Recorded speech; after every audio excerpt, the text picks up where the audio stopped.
Hi daddy. మీరింకా రాలేదని అత్తయ్య బెంగ పెట్టుకున్నారు. బెంగెందుకు? నేనేమన్నా చిన్నపిల్లనా?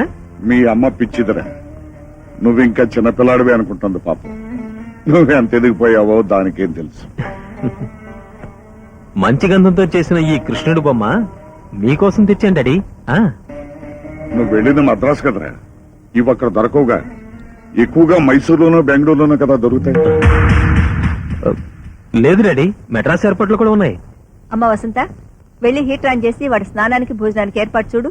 అలాగే అత్తయ్య.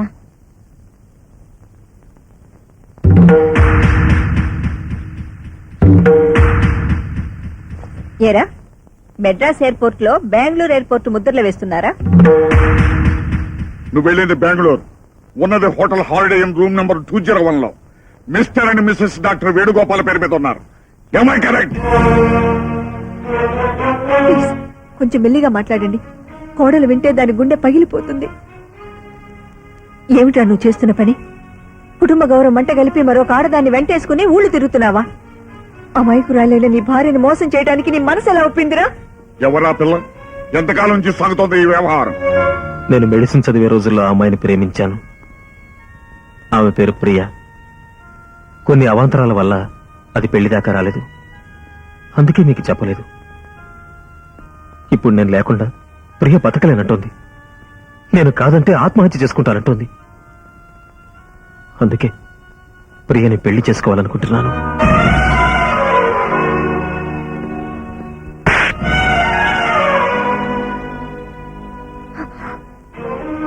మళ్ళీ పెళ్ళి? కట్టుకున్న పిల్ల ఉండగా మరో పెళ్లి చేసుకుంటానంటావురా? ఆ మాట అంటానికి నీకు నోరెలా వచ్చిందిరా?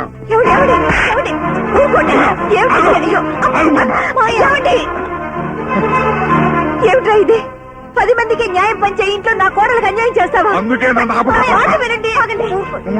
వీడు నీకెంత అన్యాయం చేస్తున్నాడో తెలుసా?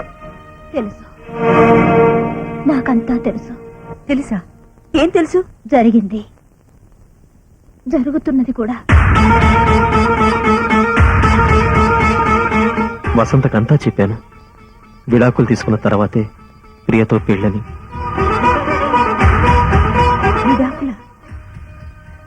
వసంత అంగీకారం లేదే నీకే కోర్టు విడాకులు ఇవ్వదు. వసంత అంగీకరించడం, సంతకం పెట్టడం, విడాకుల కోసం కోర్టుకు అప్లై చేయడం జరిగిపోయింది. వసంత, వాడు చెప్పేది నిజమేనా?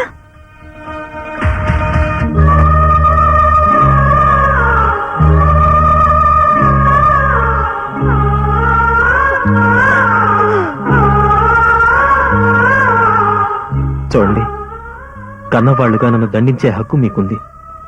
అలాగే నన్ను అర్థం చేసుకోవాల్సిన బాధ్యత కూడా మీకుంది.